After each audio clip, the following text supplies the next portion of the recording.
Itu RIC kan rock in Celebes. Iya. Ada kata rocknya sih Tom. Iya. Yang sekarang itu jadi apa gampang terngiang-ngiang lah. Iya. Tapi pertanyaannya tuh kenapa rock tapi mungkin line up-nya mungkin ada yang tidak rock. Kita tidak pernah itu mengklaim bahwa ini adalah rock festival, ya. Betul. Kita tidak pernah mengklaim bahwa ini adalah metal festival gitu. Tapi kan namanya rock gitu. Nama itu rock itu kita ambil sebagai bentuk spirit kita. Karena kita tahu bahwa Rock in Celebes itu kita itu tidak akan mau untuk mengkotak-kotakan musik gitu. Oke. Jadi rock itu adalah semangatnya gitu. Karena kita hidup ya apa ya? Selingannya itu selalu ada musik gitu. Oh. Musik itu yang saya yakini adalah sesuatu hal yang bisa bikin orang happy, bisa bikin orang melo, bisa bikin orang menjadi apapun gitu. Orang bisa gila gara-gara musik. Tapi orang bisa dibikin baik karena musik. Tapi Om, ini kan di Makassar sudah banyak nih festival musik yang sudah terlewati toh.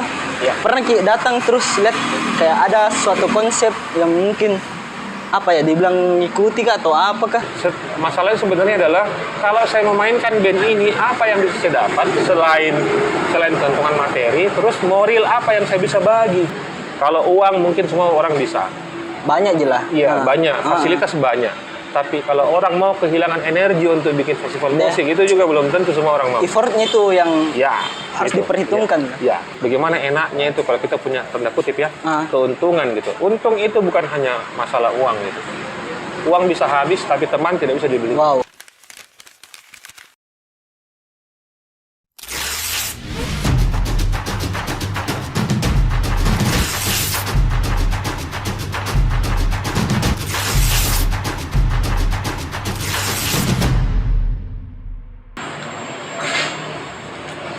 Kenapa ya? Mana semua kok?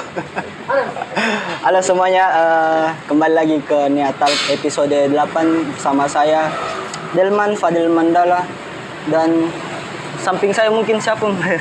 Saya Iko dari Rock in Celebes. Nah, sekarang kita lagi di Rupa lah, Om. Ya? Rupa, ya, kopi Rupa di Mangin Cidi. Siang-siang di Rupa minum kopi tuh. Ya. Segar, asik, santai. Bahas apa ya, Om? Bahas musik mau, Dik? Musik mau. Festival kita bahas. Ya, boleh tuh. Iya. Gimana? Kan kemarin kita ini sebagai director festival ya? Iya. Berapa lama itu, Om? Di Rock in Celebes? Mungkin atau yang lainnya juga? Oh gitu. Oke. Selamat sore teman-teman. Saya di Rock in Celebes itu sejak awal terlibat di tahun 2010. Sekarang ini Rock in Celebes sudah menginjak tahun ke-13. Artinya sudah 13 tahun lah saya itu bergumul di dunia perfestivalan musik gitu. Iya.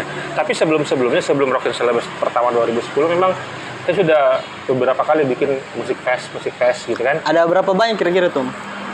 Oh, banyak ini. Banyak nih. Kalau di event musiknya sendiri sudah ratusan ya. Yang saya handle baik sebagai festival director atau show director dan itu ya mungkin 100 lah ya. 100 sampai 150 adalah gitu. Sebanyak itulah sebenarnya. Om, itu RIC kan rock in Celebes. Iya. Ada kata rocknya sih Tom. Iya. Yang sekarang itu jadi apa gampang terngiang-ngiang lah. Iya. Tapi pertanyaannya tuh kenapa rock tapi mungkin line up-nya mungkin ada yang tidak rock.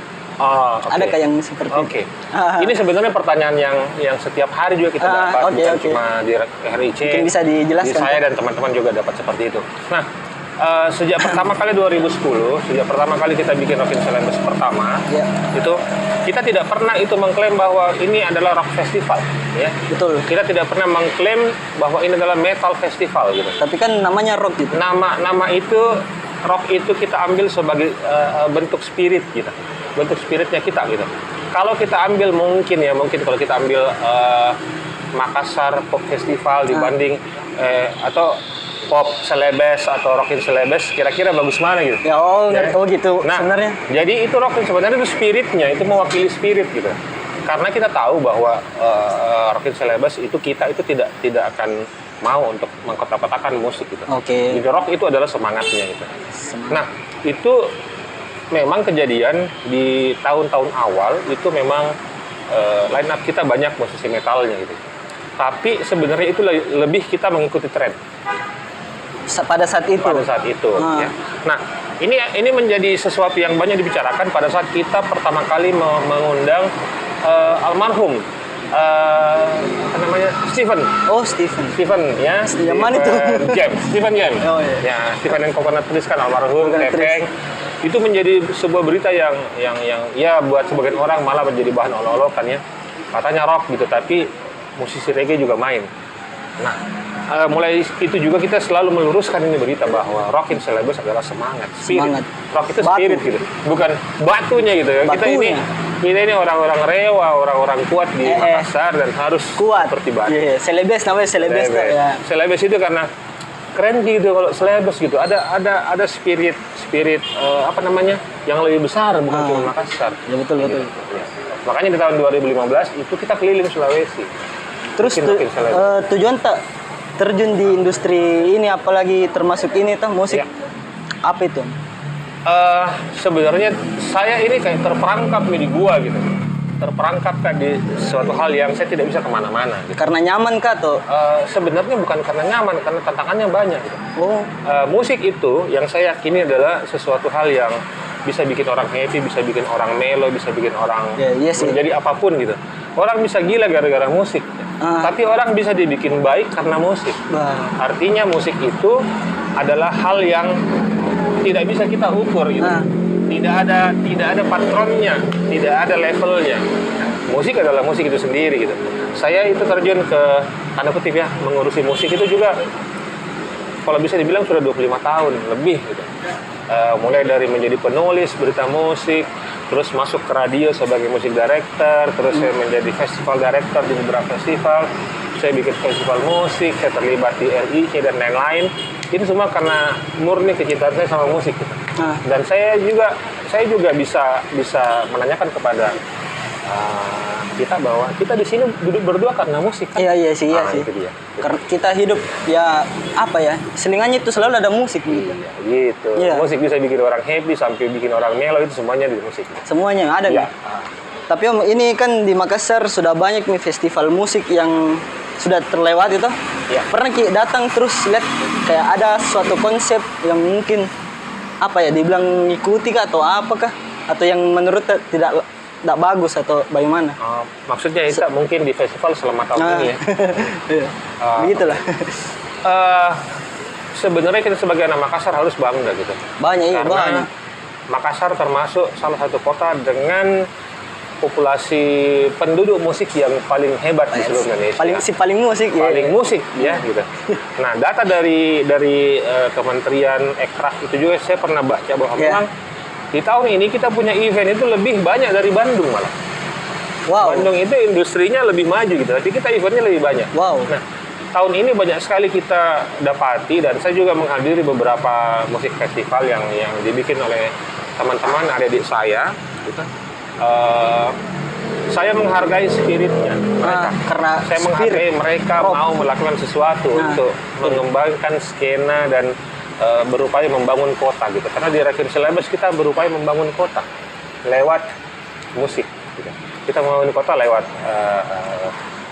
lirik dan lain-lain yang disarikan menjadi satu festival namanya Rock in Celebes. Betul. Nah, beberapa festival yang saya datangi, saya takjub kenapa pelaksananya itu anak-anak muda, yang ada juga yang baru lulus SMA gitu. Hampir semua sekolah mungkin sekarang. Saya tidak satupun mencampuri mereka kecuali diminta. Ada yang saya langsung kurasi eventnya, ada yang langsung saya mentorin pelaksananya dan lain-lain. Nah, yang saya hargai dari mereka adalah mereka punya spirit gitu. Mau belajar dan tidak semuanya juga mau dan bersedia. Kenapa? Karena banyak sekali pengorbanan. Keren. Banyak sekali pengorbanan untuk bikin satu festival musik. Kalau uang mungkin semua orang bisa. Banyak jelas. Iya, banyak. Fasilitas banyak. Tapi kalau orang mau kehilangan energi untuk bikin festival musik, itu juga belum tentu semua orang mau. Effortnya itu yang harus diperhitungkan. Ya. Jadi menjelang tutup tahun, memang banyak PR. Bukan cuma mereka, saya juga seperti itu.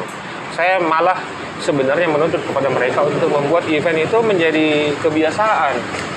Annual, tahunan gitu. Kalau perlu 2 kali setahun gitu. Jadi jangan bikin musik festival cuman karena mau gagah-gagahan gitu kan. Karena kelas 3 mau kok langsung kelas 3 mau kok keren gitu. Bikin Dan kalau kita berpikir seperti itu tidak menjadi legacy, tidak menjadi sesuatu yang bisa kita banggakan gitu. Ya, jadi makanya harus continue gitu. Dengar. Nah, dari festival-festival yang banyak itu kan saya juga dapat kabar bahwa beberapa dari itu secara ekonomi rugi. Artinya tidak kembali modal. Catat guys, catat. Itu yang saya dapat kabar-kabar ya. Itu kan sebenarnya PR. Kenapa bisa seperti itu? Nah, mungkin yang bisa saya sampaikan adalah teman-teman, saya pun juga perlu lebih banyak belajar tentang bagaimana memanage sebuah festival, membuat hitung-hitungan laba rugi yang lengkap, membuat sistem yang benar untuk itu. Jadi saya pesankan juga bahwa ayo bikin sistemnya dulu. Bukan karena kita bisa datangkan band A, band B yang sekali main bisa 400 juta, 250 juta, bukan itu masalahnya gitu. Masalahnya sebenarnya adalah kalau saya memainkan band ini, apa yang bisa saya dapat selain keuntungan materi, terus moral apa yang saya bisa bagi kepada penonton dan masyarakat, itu penting. Karena sebuah festival bukan hanya perputaran ekonomi, tapi ada fungsi sosial. Ada fungsi sosial sih. Ya, setiap festival gitu. Jadi ayo kita bangunin sama-sama gitu. Ya, jadi semua saya hargai spiritnya, tapi kita perlu lebih banyak belajar. Ya sebenarnya kita ini mendukung sebenarnya, tapi mungkin yang terlihat seperti lebih ke meregulasi, tapi bukan juga regulasi, cuman tidak ada regulasinya dalam ini industri gitu. Makanya kita memang perlu lebih sadar saja bahwa kalau mau bikin ini banyak yang kita korbankan. Apalagi musik festival banyak yang kita korbankan, banyak yang kita lakukan gitu. Effortnya itu ke kita sendiri dulu awalnya kan, dan kita tidak boleh berbagi kepada hal-hal yang lain yang terkait masalah yang tidak diinginkan gitu, karena kita pelaksana ya kita harus tanggung semua akibatnya. Nah, makanya ada beberapa kejadian kan yang belum main gestarnya tidak ada kabar gitu. Terus ada yang hari H malah tidak muncul dan yang lain gitu. Ada malah kasihan teman-teman, ada malah band-band Makassar yang sampai sekarang tidak dibayar. Itu saya dapat datanya. Nah, kenapa itu terjadi? Karena itu tadi sistemnya itu menurut saya memang kita masih perlu banyak sama-sama belajar. Sistem membuat festival gitu, bukan cuma masalah cuannya sekian terus ya kalau 5.000 yang beli saya dapat sekian gitu. Bukan cuma itu. Sistem lebih dari itu, sistemnya yang kita harus perbaiki. Wah, keren. Banyak pengalaman tahun ini ternyata lumayan. Ada pengalaman yang buruk kayak yang paling amit-amit lah terjadi lagi. Amit-amit. Saya pernah beberapa kali mengalami kerugian secara personal gitu kan. Boleh diceritakan dong? Boleh. Saya kan punya IO.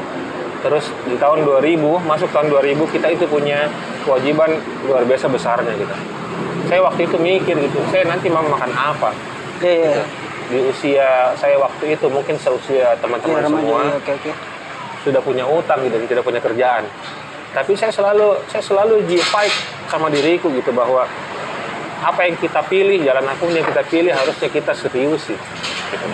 Itu pertama. Yang kedua, saya juga pernah secara personal bikin beberapa event musik dan lain-lain, terus rugi dalam arti tidak dibayar kenapa ya, itu panjang ceritanya.